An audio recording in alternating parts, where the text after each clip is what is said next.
Many yoga teachers spend hundreds of dollars a year on continuing education, and most of it doesn't make them better teachers. Here's how to tell the difference. I'm Sage Rountree, and I help yoga teachers build confident, sustainable teaching careers. I've been on both sides of continuing education, as a teacher investing in my own growth for over 20 years, and as a school owner and Yoga Alliance continuing education provider offering CEUs to other teachers. I've seen what actually moves the needle and what just adds letters after your name. By the end of this video, you'll know how to evaluate any yoga continuing education opportunity, workshop, training, online course, anything, and decide whether it's going to genuinely improve your teaching or just lighten your wallet. If you're a yoga teacher looking for a community of people working through these same questions, The Zone is my free community at Comfort Zone Yoga.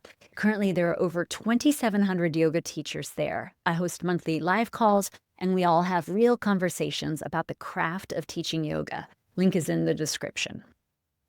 Here is the thing I wish someone had told me early on. The best continuing education fills gaps you've actually discovered through teaching, not gaps you imagine you might have, not gaps a marketing email told you about, but gaps you have felt in the room with real students in front of you. If you've just finished your 200-hour training, or even if you're a few years in, the most useful thing you can do before spending money on continuing education is teach. Teach regularly. Teach different populations if you can. Pay attention to the moments where you feel stuck or unsure. Maybe you notice that every time someone with a knee issue shows up, you freeze a little because you're not sure how to modify. Maybe you realize your sequences feel random and you want a clearer framework. Maybe you're teaching a restorative class and you know you're just guessing. Those moments are gold. They're telling you exactly what to study next. A good 200-hour training, if it does its job well, leaves you with a clear sense of how much you don't yet know. That is not a failure of the training. That's actually the point. You graduate with a foundation and an awareness of all the rooms you haven't yet walked into. And that awareness is what should guide your continuing education choices. The teachers who grow the fastest aren't the ones who stack the most workshops. They're the ones who teach, who notice, and who then go learn the specific thing they need. Let me be honest about something I see a lot in the yoga world. There is a pattern where teachers finish their 200, feel really nervous about actually teaching, and instead of getting in front of students, they sign up for another training, then another, then another. And before they know it, they have 500 or 800, 1,000 hours of training and very few hours of actual teaching under their belt. I say this with compassion because I understand the impulse. I have a PhD in English literature and I teach yoga. I don't teach literature. Learning feels safe. Teaching feels exposed. And there's always another certification that promises to be the one to fill the gap, right? Trauma-informed, yin, prenatal, you name it. But here's what I have seen over and over again in 20 years. The confidence comes from teaching, not from credentials. The credential might give you a temporary boost. I just finished this training, so now I'm qualified. But it fades if you're not regularly in front of students putting it into practice.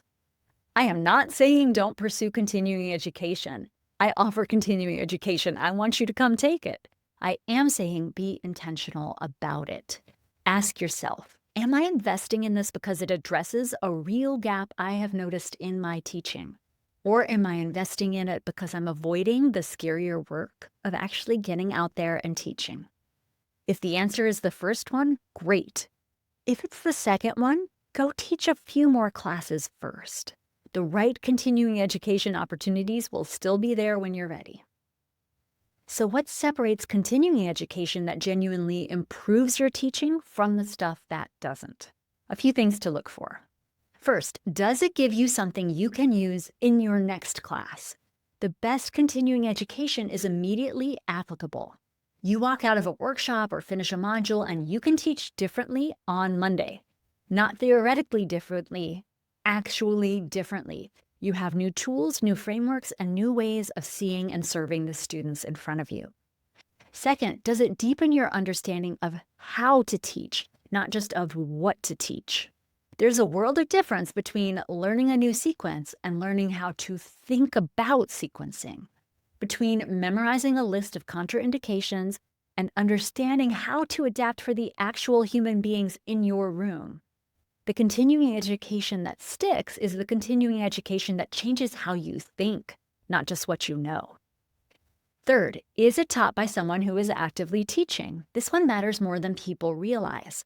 The yoga continuing education world has a lot of people who teach teachers but don't teach students anymore. And that's not automatically disqualifying, but I would pay attention to it. Someone who is still in the room every week dealing with the same challenges you're dealing with brings a different kind of insight than someone who left the classroom years ago. Fourth, does it respect your time and money? A weekend workshop for $500 that gives you one interesting idea isn't a great investment. A self-paced course for $500 that changes how you approach an entire category of teaching might be the best money you ever spend. Price doesn't equal value. Time investment matters too. One practical thing worth knowing. Yoga Alliance distinguishes between continuing education hours and teacher training hours. They're counted separately. CE hours are what you accumulate through workshops, courses, and trainings offered by YACEPs, Yoga Alliance continuing education providers. You need a certain number of these to maintain your registration. Teacher training hours, like a 300-hour advanced training, are a different track. Those count toward a higher designation, RYT 500, not toward your CE requirements. So if you're thinking about both, keeping your CE current and eventually pursuing a 300-hour certification, know that these are separate buckets. A 300-hour training doesn't replace your CE requirement, and your CE hours don't count toward a 300-hour credential. This isn't so complicated, but it does trip people up. Just know which bucket you're filling when you sign up for something. If I were a working yoga teacher right now thinking about where to invest my continuing education time and money, here's how I'd think about it. Start with the gaps you've noticed in your own teaching. If you're struggling with sequencing, find continuing education that gives you a real framework, not just more sequences to copy, but a way of thinking about how to build balanced classes for whoever shows up. If you're teaching a specific population, older adults, athletes, people dealing with trauma, invest in continuing education that deepens your understanding of that population. Not just a weekend overview, but something with enough depth that you actually feel more capable afterward.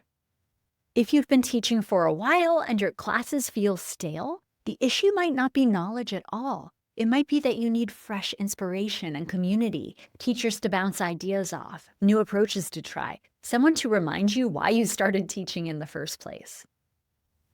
And whatever you choose, look for continuing education where you can go at your own pace, revisit the material, and actually integrate it into your teaching over time. A fire hose of information in a single weekend rarely sticks the way that steady, spaced, even self-paced learning does. What is the best continuing education you've ever done? The one that actually changed how you teach? Drop it in the comments. I'm always curious what's working for people.